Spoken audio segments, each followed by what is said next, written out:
Hi, my name is Mazarine Trace, and I'm the author of The Wild One's Guide to Fundraising and the forthcoming book, Healing from the Nonprofit Sector.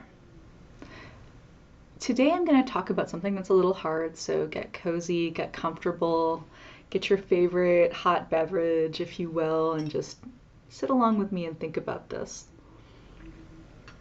And then I'd love to get your perspective in the comments as well. So as you can guess from the title of this video, what we're going to talk about today is this feeling that maybe the nonprofit sector is dying. So I think about our nonprofit sector and I feel like it is dying. We are watching a civilization flicker with endless wars, climate collapse, a civil war with the ongoing ICE raids and ongoing COVID, and so many of our orgs are not addressing this or trying to get back to normal. And that's why it actually needs to die. If it refuses to recognize how it is complicit in these systems, and it refuses to recognize our humanity, even though we've poured our lives into it. Maybe you put your heart and soul into your work and they devour you. We have a nonprofit industrial complex with foundations hoarding wealth. They need to give it back to the global south, not to mention the EFTs. We have individuals with billions who are hoarding and need to give it back. We need to give it all back. So this might bring up some grief for you. And in accepting grief, we start to accept ambiguous loss.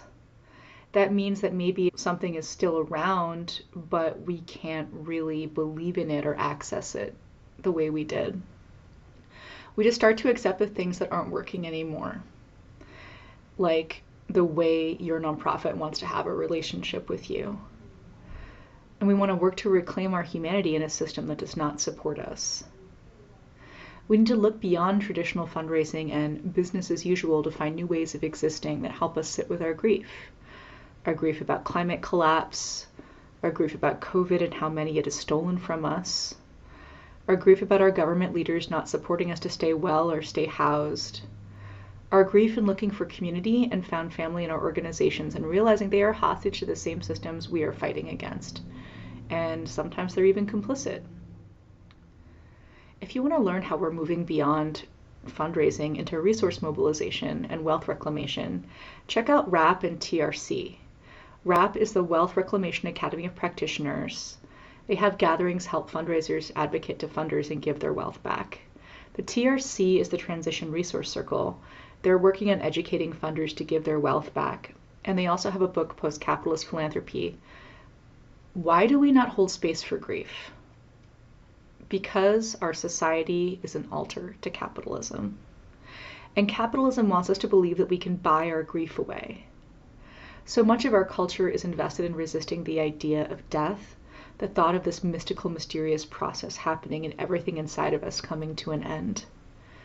You can look at the superhero movies, how the hero goes immediately from grief to anger to a killing rage. This is the emotional model we're being taught.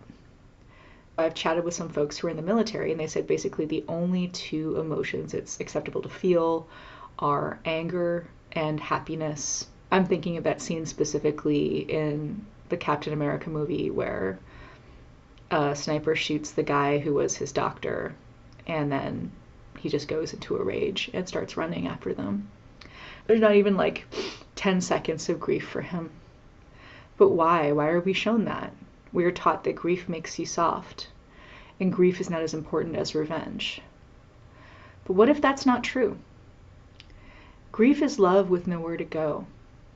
So I'm in my grief era right now. Are you in your grief era too? What does that look like for you? Here's what it looks like for me. I'm practicing sitting with grief about my brother Aaron these days. I'm listening to some Tibetan throat singing and feeling like so much of what I strived for was meaningless. I've got some of his ashes now and I got a glass artist to put them in a necklace so I can always have him with me. I've been talking with him lately, telling him what I'm thinking. And then what have I been doing aside from that? I've been doing the things he didn't have a chance to do. I've been going to the Japanese gardens in Portland with my grandparents. Been going to the Dahlia Fest and giving dahlias away to my friends. I've been going to the coast. I painted a rock and left it on the beach for him. I wrote his name over and over again on the sides of the rock just to feel him with me a little bit. Meeting up with his friends from California and Oregon just to grieve together. Going to the Oregon Aquarium and being amazed by the jellyfish and drawing pictures of them. We don't know how much time we have. And my brother just ran out of time. If you're in your grief era too, if all of this news feels like too much, don't hide it. Share it. Let us know how you feel. We need more people to let their sadness and grief show. It helps everyone to be a little more gentle with each other. It helps us hold space for our own humanness and other people's humanity too.